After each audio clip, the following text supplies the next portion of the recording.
Diablo 4.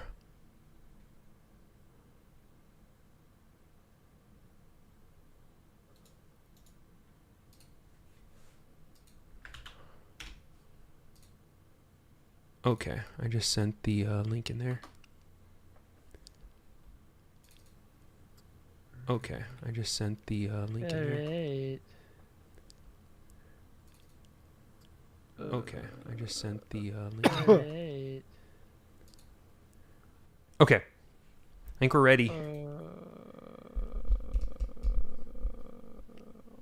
I was there. I was gonna post it.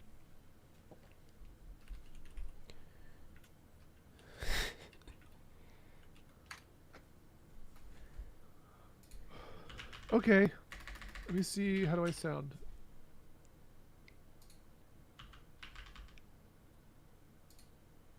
Sound great. Oops, I'm testing again.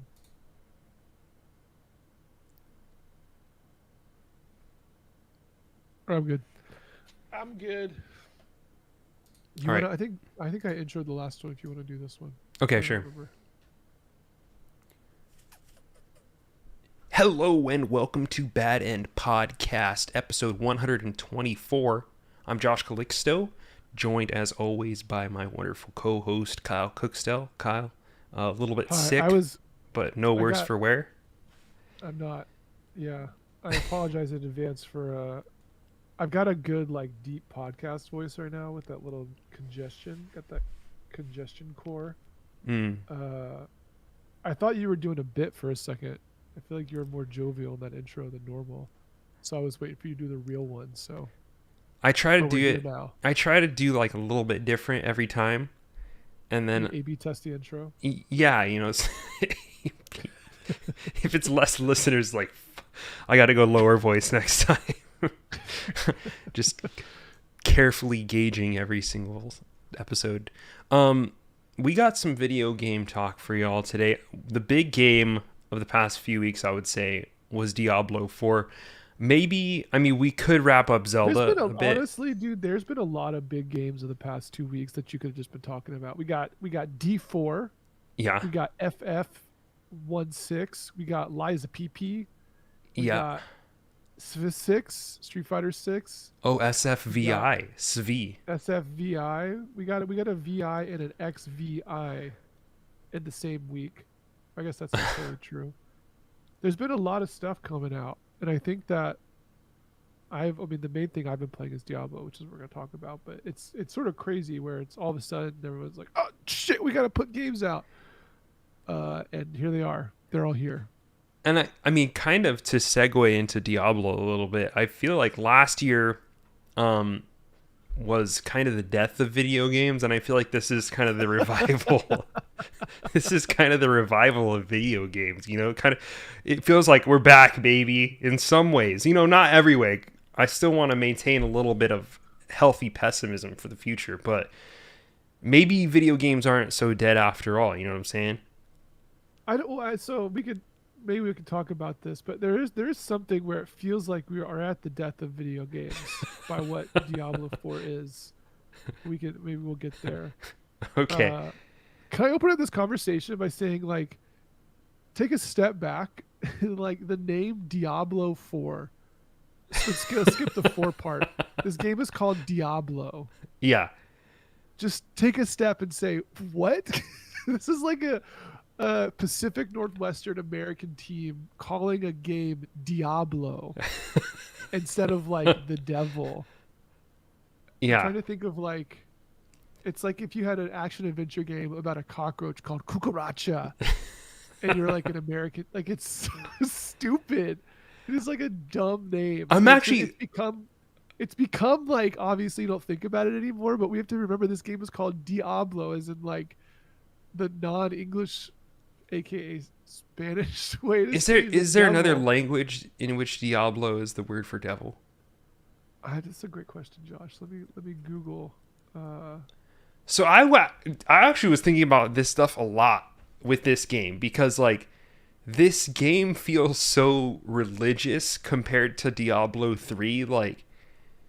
The the Christian influence is just Yeah. like everywhere. It feels like in this game, it's like parts of it feel like so.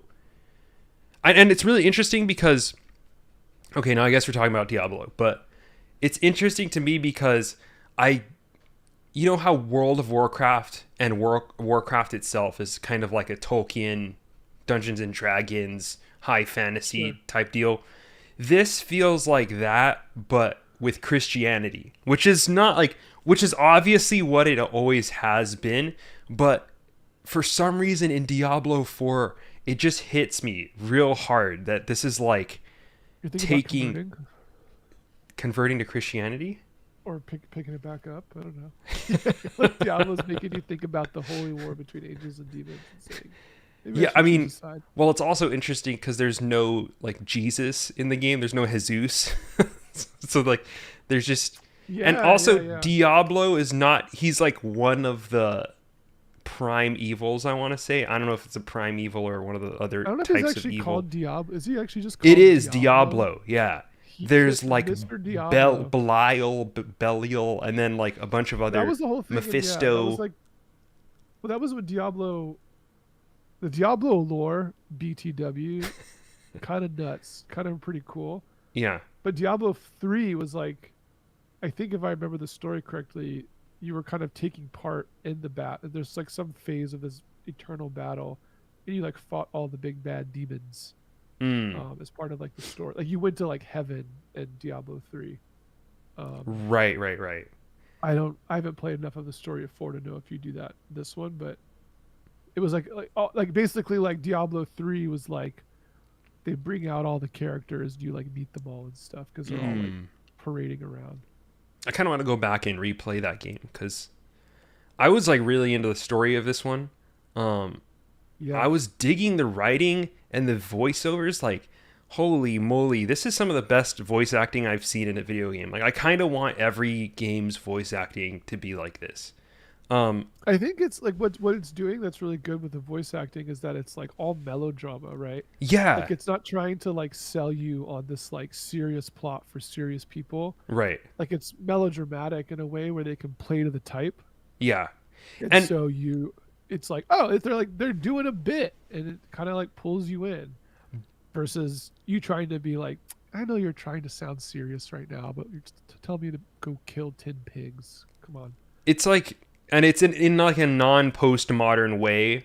I think that's the thing about this game is like we've finally gotten over the postmodernist hump of like, oh, this game knows how hammy it is, and it's like playing to that, you know? It's like, it's okay with being like a little bit ham fisted, a little bit melodramatic, and just committing to it and going full blast with it without like winking at you and being like, hey guys, like, Dude, aren't we being kind of dude, dramatic with this? Ha ha ha, you know? this is like so this exact talk I listened to there's I think it's called Game Maker's Notebook podcast, which is a podcast by the Academy of Interactive Arts and Sciences that's like hosted by I think like Ted Price, like the head of Insomniac. It's like a lot of like big deal AAA people or whatever will like have on other big deal AAA people and do game interviews. And they had on the Diablo 4 game director. And like one thing he brought up as like a big deal with Diablo 4 was them having to like really consider not putting in like cultural references and like winking and stuff, which Mm, like from our perspective is like, well, no shit. But I don't know why, but like the way he talked about it in this podcast made it seem like there was a real push to like put in like, well, that just happened, like type right. dialogue or something, or like weird references to other stuff that they had to like hold a line on and say like, no, we're not going to put in stupid like It's we're the not gonna like Marvel quippy Joss yeah Whedon it's school. like it's a type of thing that will undercut everything so the like audience feels pandered to or something, and the Right, game like just totally holds the line to say like, no, this is like sort of sad gothic horror the right. whole time, and it never blinks, Yeah. which is like I think good for it. Like it makes it feel better and not feel like you're, I don't know, yeah, it makes everything just feel not necessarily more meaningful, but like cohesive, or It's more it's consistent not scared for of sure. itself. Yeah. Yeah. And that's something you don't really get from game, like a lot of, I don't want to say games, because I feel like this is part of a lot of writing these days, where it's like we need the comic relief and it needs to look like this, where it's like we play off what just happened with like a little bit of levity, a little bit of clever quipping and whatnot. Like even in The Last of Us, even in like, you know, Naughty Dog does this a lot, even in games that are like otherwise really tightly written and very like cinematic driven. Um, the other thing I want to say, which I actually completely forgot what I was going to say, dude. Just I literally had the thought like in front of my mind, and then I just completely forgot it. Got rid of Um, it. what was I going to say, dude? I mean, what I can say while you're racking your brain Yeah, for the listeners is that we really like Diablo 4. yeah, This has been a topic of the Bad End Discord for about basically since it came out. Everyone's like, "Hold on, this is good. Like, we like this, right? This is we're about Diablo 4," and everyone's sort of like, "Yeah, this is really good." And I think it's especially in contrast to a lot of the stuff we've talked about recently around like Cult of the Lamb or V Rising or um, other sort of, I don't know, like hot indie games or something that have these like loops in them. Because Diablo 4 is sort of like refreshingly devoid of almost any like time wasting things, honestly. Like it's really, it's like shaved off all the bullshit stuff that seems like it was just an inexorable part of like modern gaming. It still right. has microtransactions for like cosmetics and stuff and like whatever. But like you craft, there's like no crafting really. There's no like, the biggest thing that I've seen in comparison to some of these other games is that there's like no meters for anything. So doing things is like instant, almost unilaterally. So it's not like, oh, I can upgrade my equipment once every 10 minutes. So I have to wait 10 minutes to upgrade my equipment. Or like, oh, I can, I can socket in 4 gems into my equipment until I like have to refill my socket gem juice with a 20-minute timer that will get better if I spend money to like advance my, it's every like, there's just none of that. Um and it goes even far enough where like they do things that are even like improvements like um you can socket and upgrade gems for equipment, but to upgrade gems you don't even have to have the gems in your inventory. You could just go to the like gem person and they'll upgrade them directly from your sort of stash, Hmm. so it saves you the time of having to unload gems into your inventory and walk over to like the jeweler. um, you don't have to have town portal scrolls to like portal back. You don't actually need to have health and mana potions, which I don't think that was a thing in Diablo 3. um, but like there's just all this stuff where they just like get rid of like all the bullshit. And I think it's one of these things that games have just been really scared of doing for like the past 5 or 10 years. They're just scared to just be a game. And granted, this is like Blizzard or Activision, which is, the biggest companies. They can kind of do whatever they want. But like, it's sort of cool to see this game that really just feels like, hey, we made a video game, and you can play it, and there's not a lot of bullshit, and it's fun. And yeah, And it's like that's like, and it feels refreshing to be like, it's just so cogently a video game that wants you to play it and does not get in its own way to try to like do other ulterior shit, which has been really cool. I think it's there's something to be said for this as well, because I mean, like you were talking about with the script writing, how it's, we're not going to put these kind of quip type dialogues in there. Yeah. That's a decision, right? And it's not an easy decision. They must have had to do so much pushing back in order to Yeah. have this be what the script looked like at a massive corporation, right? Like there are so many stakeholders involved. There are so many best practices that have been established. And these must have been established across so many different zones of game design and production that it's like they had to push back, I'm sure, against so many things to do the stuff that happens in this Yeah. game. Like the complete and utter lack of, like you were talking about, like the design bullshit that we've kind of gotten used to. It's a lot of the stuff that like we just see as a given, like the meters, like how there's not like Yeah. 30 XP bars that you're tracking different things, and it's like you could have Oh, very dude, I didn't even easily think done about that. that. Yeah, there's not like 10 different crafting currencies or multiple experience bars or like you level up. Yeah, You get levels and you go up and it takes a long time. the leveling system and the like stat and skills board is so just like it's just a tree, man. Like you know exactly what you're getting. It's just a straight up tree. Like we know what you're looking at. Like the moment you kind of open it up, a lot of the way that the multiplayer works is like I was kind of strict. I'm still kind of stricken by how little the game tutorializes and like shows you what's going on. But I think a lot of that is just because the stuff just works so intuitively that they don't really need to. Like when someone joins your game, right? Like you just it doesn't matter what level they are, you can quest together and it basically like allows you both to contribute to battle the exact same amount, which is like that's how you would kind of assume that co-op play would work, but I don't think it's ever worked that way in any other game before Yeah. that you notice, because I was playing with my cousin like a week ago and I'm just like, okay, wait, you're able to do damage to this monster even if it's like way above your level, and I'm doing like a relative, similar amount of damage to this thing, but we're both in different world. Like, what the heck is going on? Who's syncing with who? And it's like it's just working as you might expect, but like you would also never expect because we've gotten so used to the systems that surround this type of thing that make it so that you typically just can't play with your friends, but you can't in this game, and they've figured it out that you can do this, and we've talked about like what they might be doing behind the scenes.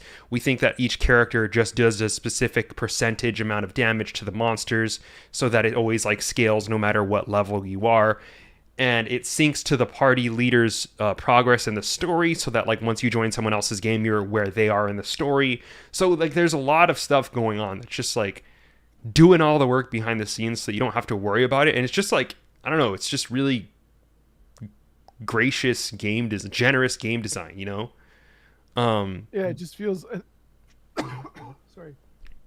It's like it feels really good just to engage with it. I can't remember. I think we talked about the time to skeleton on the podcast. I know we brought it up on Discord, but Yeah, we have. the time to skeleton of this game is like also just incredibly low. Like there's just you log in, you start a game, and you can like be killing stuff within seconds, which is Yeah. just crazy. Like for this type of thing, like any other major AAA game that's come out, it's like you load it and there's a lobby and you have to pick how you want to play, or you got to like lobby up in a specific area or a region, and then you've got to do a thing, and then you get like there's just a lot of stuff into getting in front of you playing. And this game is like you just start it and then you're just playing. You're just immediately playing. And I think that as a dad, uh, that is a huge. It's just super nice. Like I'm also playing this on Steam Deck, so I literally pick up the Steam Deck and then within about 10-15 seconds, I'm like slaying demons. That's the Which dream. feels great, man. Yeah, That it's is even the like dream. honestly, like I think it takes maybe less time than like Bone Razor Minions, which was the last game I was playing on Steam or the Steam Deck, because in that game you start in like a lobby area, and then you go to like the sort of waiting area, and you kind of have to like pick your loadout and stuff that you're gonna do before you go in, and then you like start. And I think honestly, Diablo 4 takes less time to start playing than like a Vampire Survivors esque thing, and it's like, damn, it's just good. I mean, it feels good too. Like the game just it's good. Like it's also good in a very boring way. It's good in part because it's just like it feels like a different trajectory of AAA, where it's someone described it as like Diablo 2 2. And that's kind of what it feels like. It's like, oh, this is just, we could have just been doing this the whole time. This could be our starting point. Right. But we kind of got distracted because like mobile happened or something.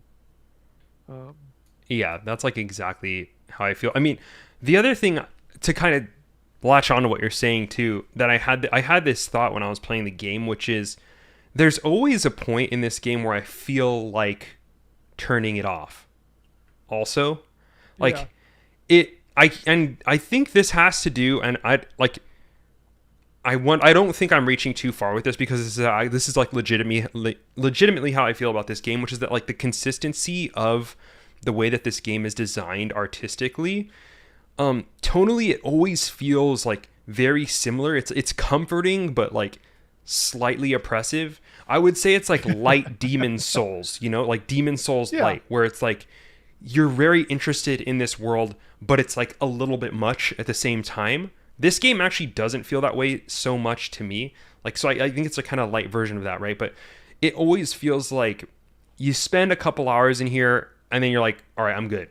And then like a few hours later, you kind of want to pick it back up again. And I think that is because of the consistency of the way the world is designed. I think a lot of other games make it so that like there's so many different experiences happening that you never want to leave, right? Like, and coming at this from Tears of the Kingdom, where it's like you're in the sky, you're in the cave, you're crafting, you're yeah. talking to characters, you're doing story, you're taking pictures. There's so many different things that you can be doing where it's like you always want to be doing something differently, and you never want to stop playing, and before you know it, the entire day is just gone, right? This game kind of feels the opposite, where it's like I don't one note, not in a negative way, but in a way that like kind of keeps you going in there, right? Like Um, it doesn't feel like compulsive, where it's like I think it just feels like they're so confident in the core part of the game where they're like, that's good enough. Like right. you'll play as much as you want, and then it is what that thing is. And I think that also something about like the way, kind of what you're saying, right? With there's not necessarily a lot to do. And so when you do something, it feels like you did a thing, and then you might see there's sort of more stuff to do with like side quests or whatever, but you don't really feel compelled to do it. Like It's I like can do this next time, you know? yeah, and like everything feels like each thing in the game so far for me has felt like it will take about 10 to 20 minutes maybe. Yeah. I've yet to really encounter anything in the game as like a unit of activity that takes longer than that. Um, so you can really split it up where you're like, I'm gonna do this side quest, like I'm gonna do this dungeon, and then that's kind of like it, and you can come back and do something later, and you can sort of have longer arcs like as you move towards these like bigger plot points or whatever on the map. But it's nice to be like, okay, I'm just doing these things. There's not anything to get distracted. You can like get sort of sidetracked and distracted, but you're not like um feeling pulled in like all these different directions. Like I think we talked about this, and you like you mentioned Tears of the Kingdom, that you get this weird FOMO playing Tears of the Kingdom where in that you can, it's really hard to feel present in any one moment in that Hmm. game because there's so much stuff that you could also be doing elsewhere that you as an individual actor feel almost like unequipped to just reckon with, Yeah. unless you build like a fucking jet fighter bomber or something. Like there's just so much stuff to do, whereas this feels more at like a scale of knowability or something where you could just reason about it. You're like, I'm just gonna go do this dungeon and this side quest, which in a way feels like incredibly old school, but in practice feels like super refreshing. Especially coming off of Tears of the Kingdom. I mean, I have basically stopped playing Tears of the Kingdom in part because my wife is playing it primarily, but like also I get stressed out sitting down to play Tears of the Kingdom and trying to figure out like what to do to have fun. Whereas I can launch this up and say, I'll go to this dungeon, I'll do the side quest, and it will be fun like 100% of the time. Yeah. And that's like super cool. Yeah, it's like it's a very comforting experience for how like oppressive its world is. Um Yeah. at least outwardly, because I think there's like a lot of comforting things about the way that this game is designed. And yeah, I mean, the thing that I actually had forgotten to say forgotten about earlier was that there had been some tweets that I was reading, and a lot of people kind of echoing this sentiment that the game is like so dark in the way that it's written and the way that it plays out that it's like it's too much for people. And I can actually really see why people would feel that way, just because, as we were talking about, it's so committed to the bit. And Yeah. and like, while I kind of think that that's one of the strengths of this game, I definitely see it pushing potentially some people off the experience. I mean, people aren't like being like, oh yeah, this game sucks as a result, or like it's edgy or too grimdark or something like that. Um, but I can see why some people would feel kind of pushed away, because this isn't like a type of art direction that we've seen in a minute. Like, I haven't seen something out of a game that's like just this committed to being like I mean, dark. like Scorn maybe, but that was sort of like self-selectedly weird, right? This is like a big AAA game. I mean, I don't know, maybe I guess Bloodborne or like a Souls game or something, but And this is very like, I think the other thing too is that the darkness here is a lot of like human trauma and grief, and it yeah, really engages with that stuff. Like, there's some scenes of people just like sobbing, and the voice actor is like full on crying, and it's like, this is heavy, man. And that stuff, that was what was hitting for me, where I was like, I feel this grief. Like, this is really driven home for me, and just the way that everything is built up. And I don't know, it really like rang a bell with me, especially because I can kind of like go with it and like take the game at my own pace. I think that really contributes to just like, it feels like I'm getting the experience that I want when I play this game. And when the characters are grieving, I'm kind of like feeling that along with them, because like I'm voluntarily going with the ride, especially because like, and this is like another side note, but when I'm looking at content online, which I tend to do when I'm playing a game like this, like I'm looking at builds and stuff, people are just like, they're not even playing the main game. Like, the no, campaign for these people is just like an afterthought. I'm just like, what's like, y'all are talking about the end game. Like, everybody's only talking about the end game on the internet, and I'm like, yeah. I'm trying to like play the story a little bit here. I'm trying to see what's Well, that was happening. like, go ahead, sorry. No. That's it. I think that was sort of interesting too. Like that's sort of a different discussion, but the way people approach these games is often like antithetical to how like a normal person would approach it. Yeah. Where The you're gap is like, huge here too, I feel. you're like, you're like, I'm playing the campaign. I'm running around the world, and everyone's like talking about like level 100 builds and Yeah. like the Paragon system, and I'm like, what? Or like people are talking about like, yeah, you could if you do this class, you do it on World Tier 1, you can finish the campaign like really quickly, then you can like get to the good stuff. And I'm like, I'm like, what are you talking about? Like I'm just kind of like cruising through the game. I'm like level, I think I'm like 28 maybe I just hit, and I've done like a few, like probably like a few hours of the campaign, but have played the game as a whole probably like 20 or 25 hours, and like having a great time. I'm like doing side quests when I encounter them, and that's like fun and cool. But the people who like eat this game up, I think often about you talking about I'm a cutie pie, talking about being like a locust Yeah. to like content.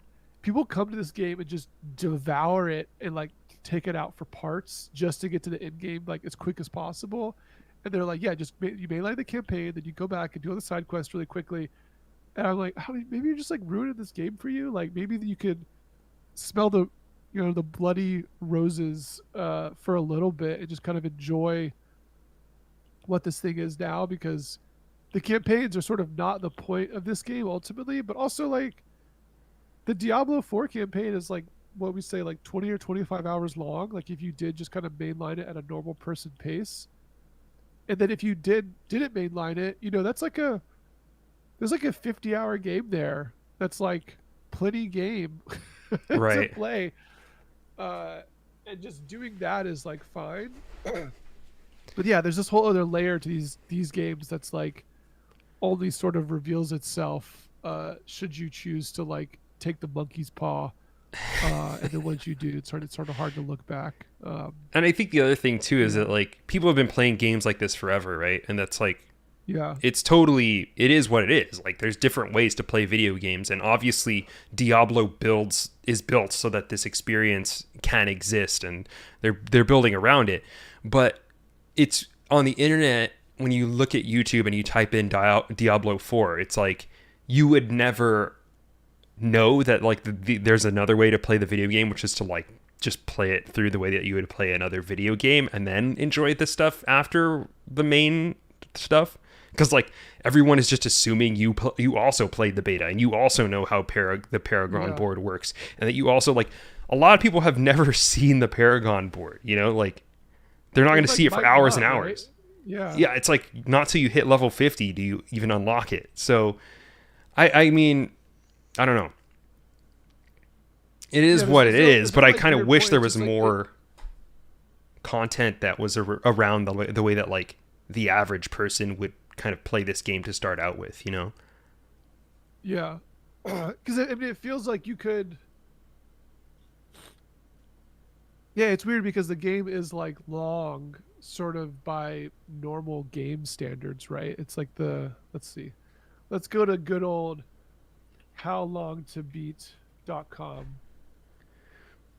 Here we go. Diablo 4 main story 22 hours, main and extra 36 hours, completion is 64 hours. So that's like a serious video game.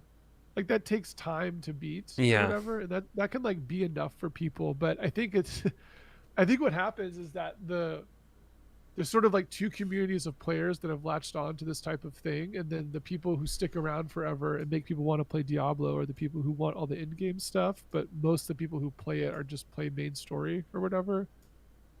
It actually, I'm sort of glad because compared to Diablo 3, Diablo 3 was really weird because the story was super short. I think actually, let's see. So main story, how long to beat, says 22 hours. Diablo 3, oh, main story 18 hours. That seems short.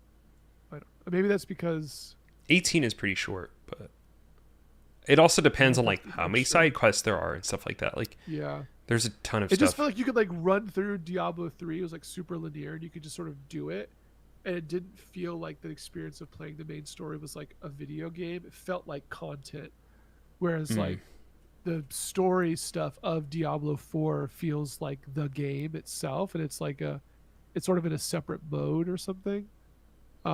And then there was, I mean, I guess what's nice about Diablo 4 is that they have the benefit of having supported Diablo 3 for like a decade. And I think some of Right. that stuff's going to come.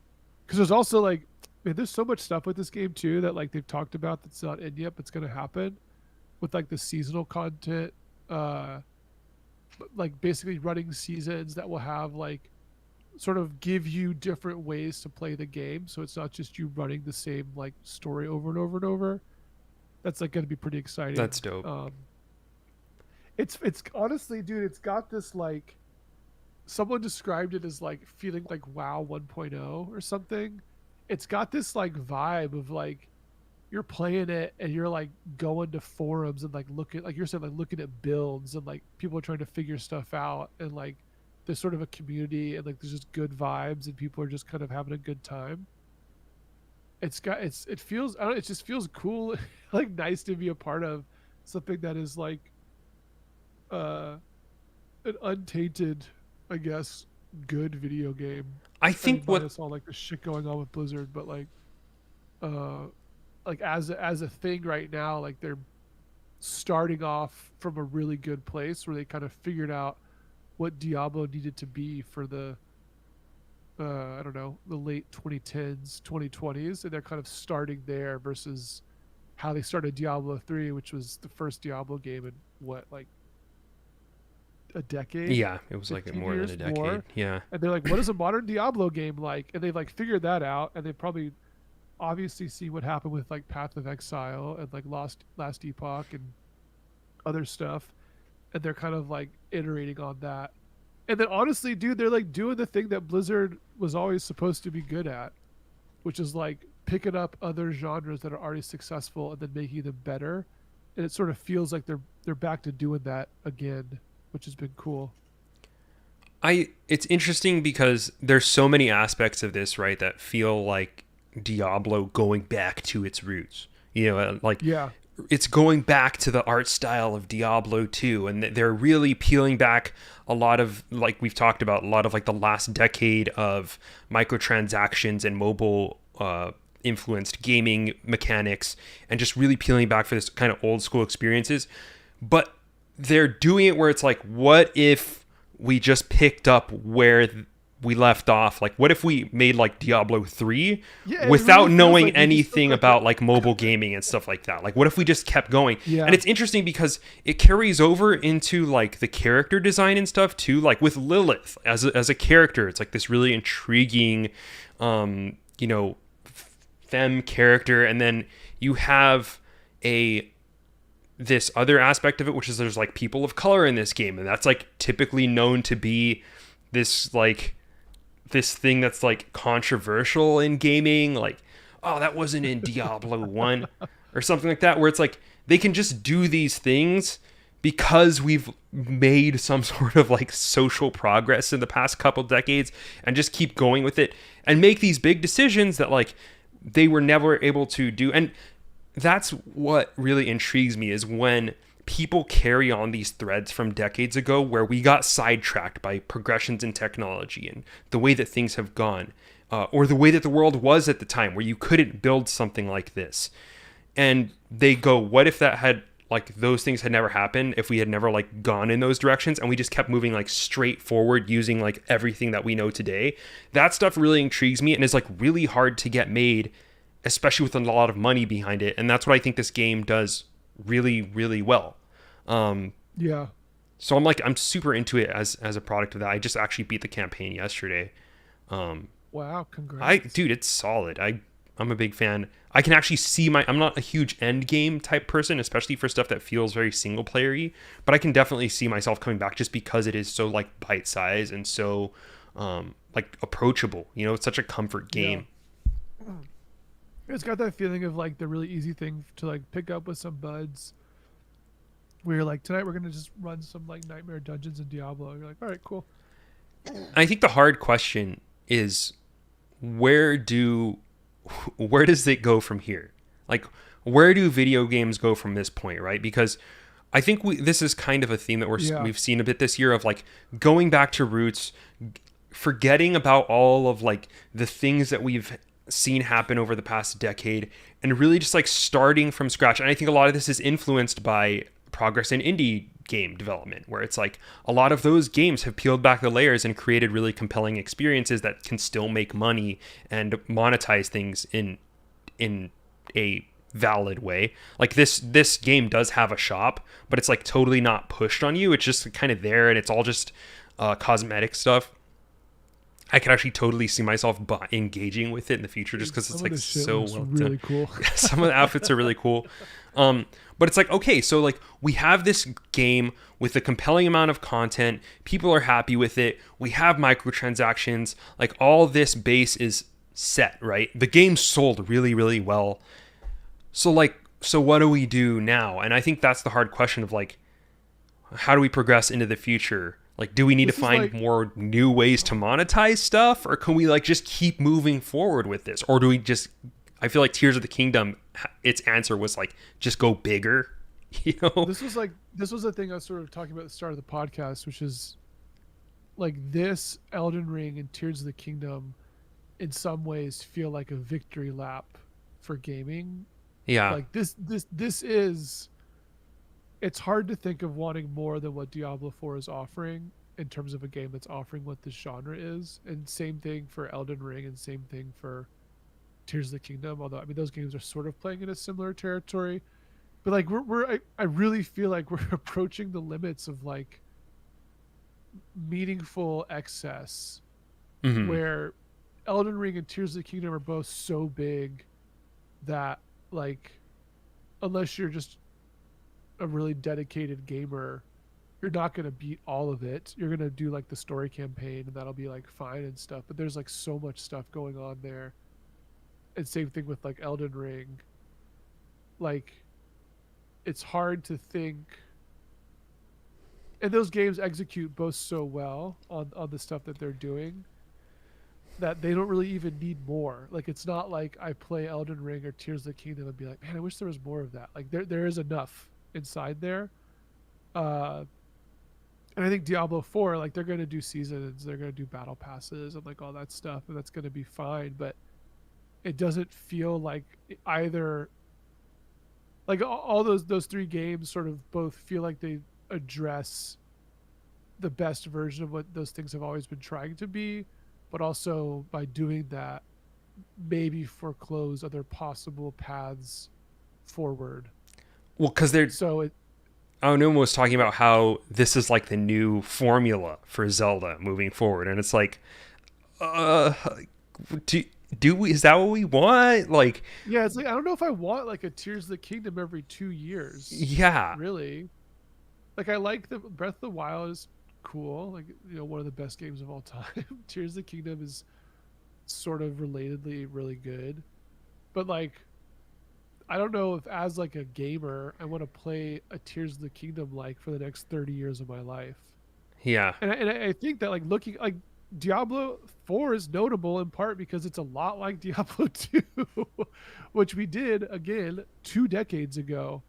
So it's really hard to, you know, if what Diablo 4 is saying is that we figured it out 20 years ago, it is a sort of question about like, well, what is gaming moving forward? Like, is it VR? I don't know. Maybe is it like I mean, not games? Which the is this is the intuitive topic we answer talk that I about all the feel like time. we've simply forgotten about because our brains can only think in the same terms as we've heard for the last couple decades is new ideas, right? like like new IP is not really a thing anymore because it's like so hard and risky.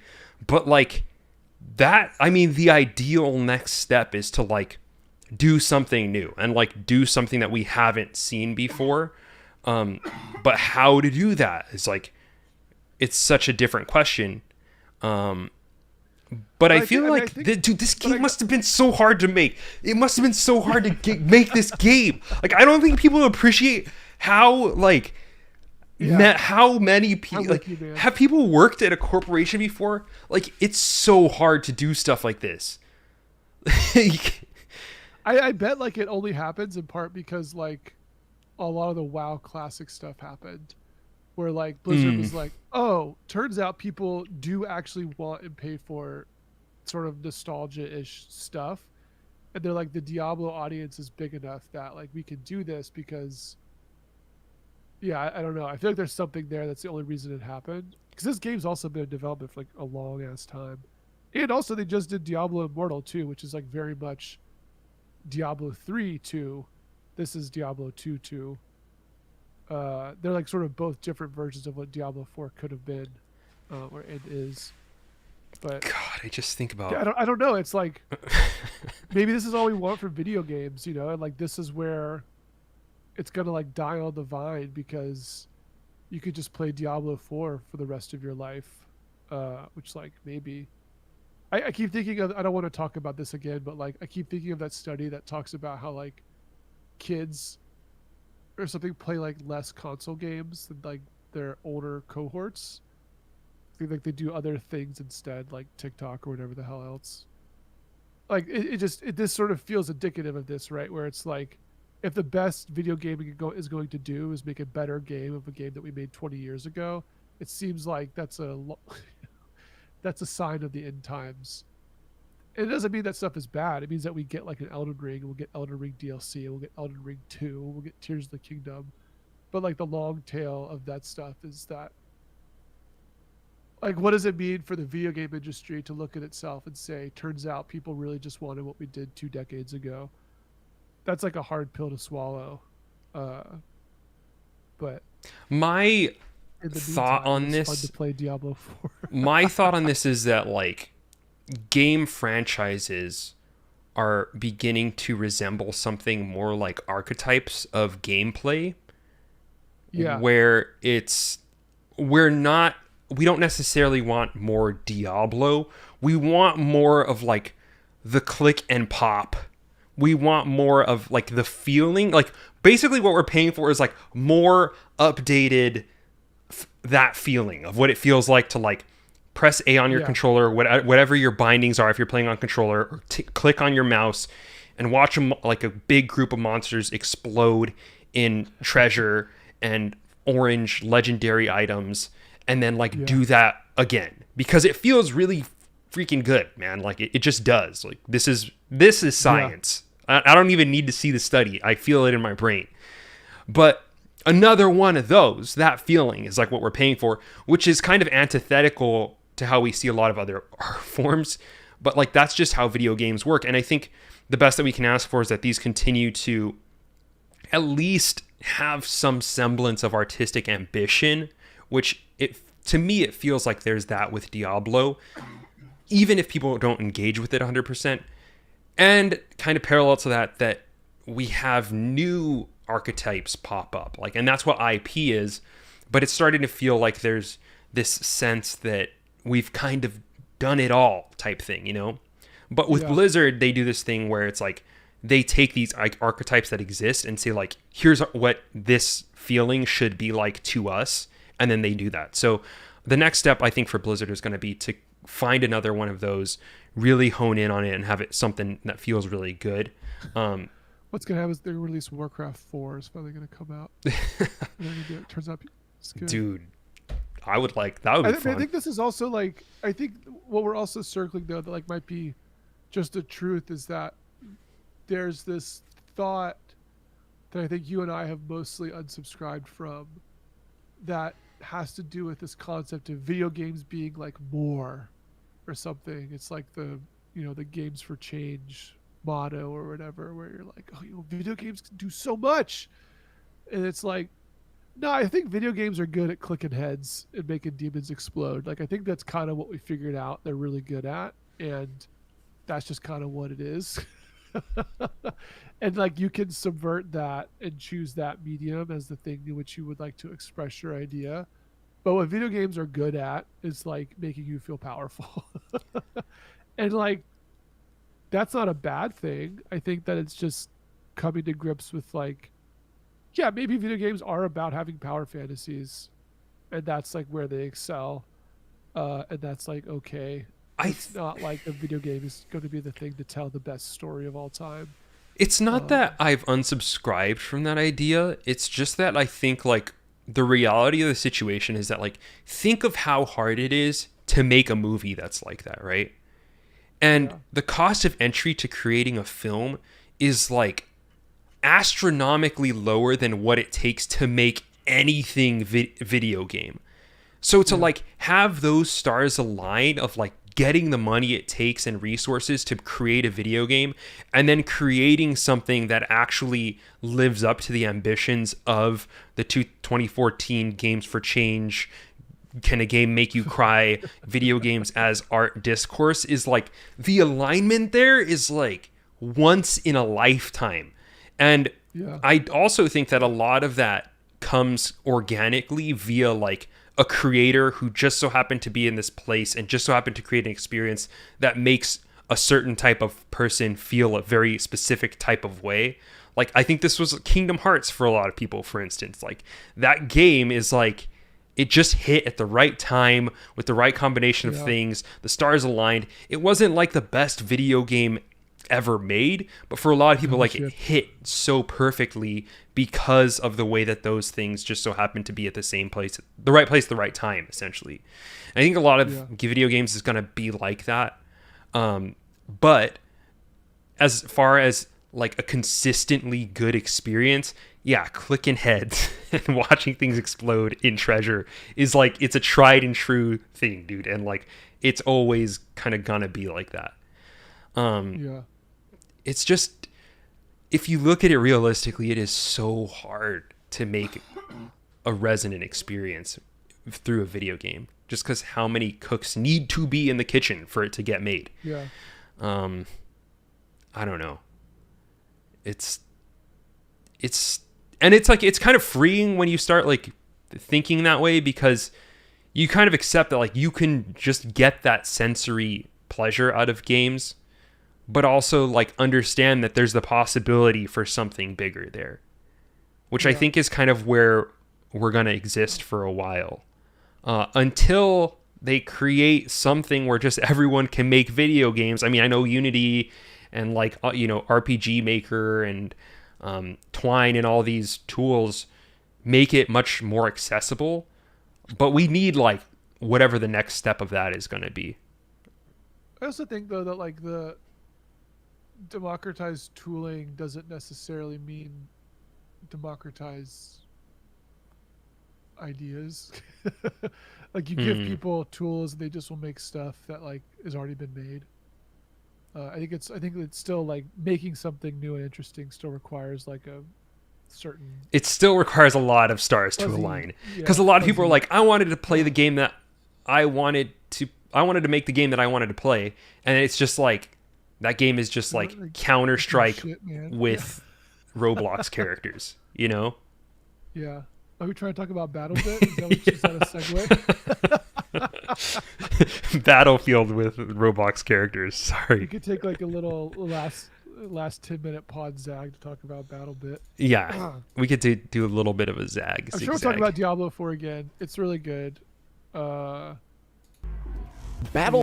yeah, the other thing I was playing some BattleBit remastered. Um, so this game is Josh just pulled up some footage of this. So there's like there's two major thoughts. I'll describe what BattleBit is generally, and then I'll talk about what's interesting about it. So one is the first thing is that BattleBit is a large scale multiplayer first person shooter a la Battlefield. Um, and it kind of looks like shit. It looks like Roblox. It looks like Roblox. It's got like a kind of bad voxel art style. It's like some mix of voxels plus polygons plus I don't know. It looks like shit. Um, but I have two thoughts about this that are notable. One is this blog post I read a while ago that was like the sort of conclusion of it is that like all that matters is game quality. Like at the end of the day, the only thing that matters about a game is like is it good? And here's the thing, BattleBit pretty good. It's sort of related to Diablo 4 in the sense that it's like if Diablo 4 is Diablo 2 like modernized and not like a bad way, BattleBit is sort of like Battlefield modernized, minus all the sort of like bullshit that surrounds playing like Battlefield 3 or 4. Um, it's like sort of a stripped down multiplayer experience that's just like it does what it says on the box. It's like you want to play a 256 person online multiplayer first person shooter. Well, boy howdy, you can do that in BattleBit. You can like customize your guns and stuff, and like there's a very fast time to kill.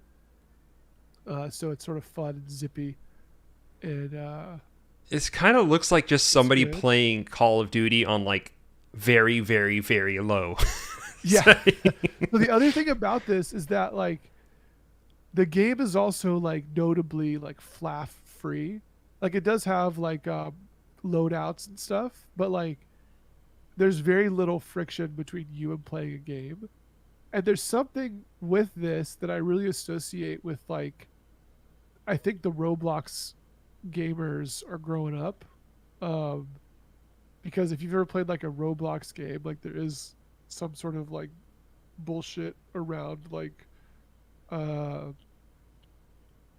currencies and stuff in Roblox games, but like generally the ones that do the best are kind of quick to get into and just kind of fun to like mess around in. And BattleBit has a lot of that feeling. And it like looks like shit, but it doesn't matter because the lesson is that like if the guns work and feel good and the net code is like stable enough to not feel like you're getting like gypped out of something, like it's pretty good. And it provides like a sandbox experience that's like fun to mess around in. Like Josh is watching this video right now where this guy just crashed a helicopter into the ground and jumped out and tried to shoot somebody, and then someone else got in the helicopter and flew it around, and like it's just like the game is not cohesive at all. But like it does what it needs to do, and if that's good enough, people are like, yeah, it's good enough. And people also like I think like people do want something that feels kind of back to basics, where it's like, yeah, just give me Battlefield 1942 but like modernized, and instead of having all this like noise around Battlefield 3 or 4 in it. And this game like does that, and it's like good, and it feels like pretty good. um and it's also notably talking about it because it's like one of the top games on Steam right now. So it's like tearing up Steam charts and stuff. But it's weird, man. It's like these sorts of games, like some guy's teabagging someone. Great. There's It's it, like a big part of this conversation too is like the whole like this game was made by a 20-person team in like 4 years, and it's like, okay, like meanwhile these big developers can't even make a stable game that has 18 times the fidelity that runs well. And it's like, could you imagine if like EA made a game that looks like this? Dude, I feel like this is what's like, honestly though, like I see stuff like this and I'm like, EA is gonna make a game that looks like this. You really think so? I think so, because I think like we've already got like pro developers making boomer shooters, right? There was it called Bolt Gun? There was like the Warhammer, yeah. There was the Warhammer boomer shooter that was made by this company. I guess they've done some stuff. Nothing major, but they were published by like Focus. This guy is just But like fragging out. I think, Sorry. or then like I saw this was one of the news from like the games release. That's like the sort of game crazy stuff like last week or the week before. There's like a Pathfinder Vampire Survivors game that looks like a little better, but like they're basically saying like, oh, we could do that game but better. I feel like this game being successful is what it takes for that person in the boardroom that's been trying to get them to make Battlefield 1945 or something, to just make that game and be like, oh, we can do BattleBit better, and like the Battlefield IP is stronger, that we can like buy goodwill back. And it's nice because these games are cheaper to make than trying to like do a full like giant beautiful like Call of Duty Warzone type thing. It's gonna be Lego Battlefield, dude. Yeah, probably Lego right? Battlefield. I think that I see like that's what the outcome of some of this stuff is like all that matters is game quality, and these people are just making a game that looks like ass, but like it's fun to play, and that's like what matters. So yeah, I don't know. It's like it's so funny. It's one of these games that only exists because Steam exists. This would just not ever happen ever otherwise. This game is so funny to watch, man. It's just like so silly. Yeah. The way this guy's loading his RPG is just these rockets. He flips them. Yeah. BattleBit Remastered is what it's called. 254 player indie war game that's proving big games wrong. That's what this video is called. Is that It's what like, says? yeah, it's like I guess. Also, dude, so okay, one Maybe. thing tying this back to Diablo 4 actually is that like one annoying thing about this game is that like the sweats have already found it. Like it's really hard to discount like how we live in a world where people have been playing and training in first person shooters for like decades at this point. And if you've like not stopped playing first person shooters for 20 years of your life, like you're pretty good. And so in battle bit, the time to kill is also super low. So like if you see someone, you have like less than a second to respond to their action or you just get killed immediately. And there's no like mitigating factors for making combat low stakes. I guess there's a fast respawn time, which is sort of nice, but it does suck to just feel like you get kind of mowed down all the time by people who are just like have been no lifing FPSs. I would Forever. love to see a shooter that comes out that like where one of the back of box features is like game modes for people who don't want to play this game 18 hours a day. Dude, You so I know? think so. There are two things. So one is that Diablo 4 is sort of notably nice because you don't need to be good at it necessarily, like to have fun, Mm, right? You could just play the game and kind of meaningfully interact with it at your skill level and have like a good time. right. Granted, if you go like do like PvP zones, you'll get wrecked, but that's a separate thing.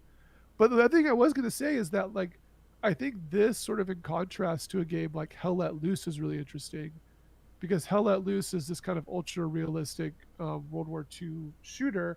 But part of that realism is that there's no like targeting reticules really.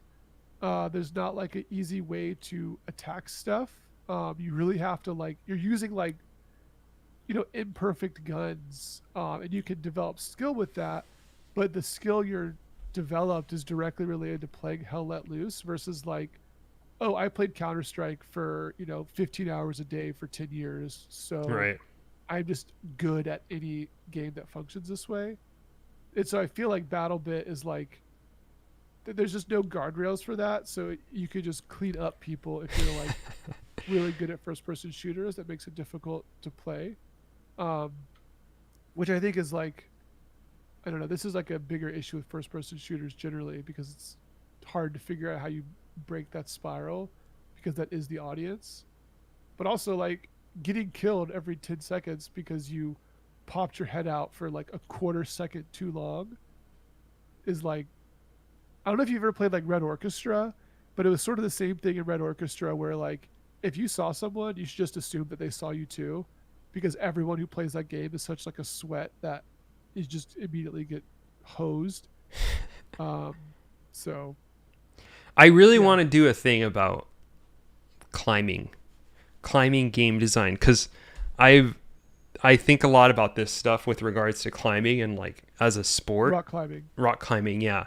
Yeah. And what's interesting is during one thing we didn't talk about in this episode was like the recent like E3 replacement streams that we've had from like Xbox Yeah. and Sony.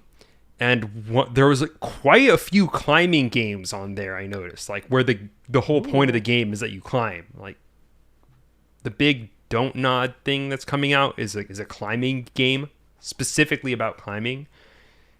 And I really want to see some climbing games because there's some really interesting stuff in these.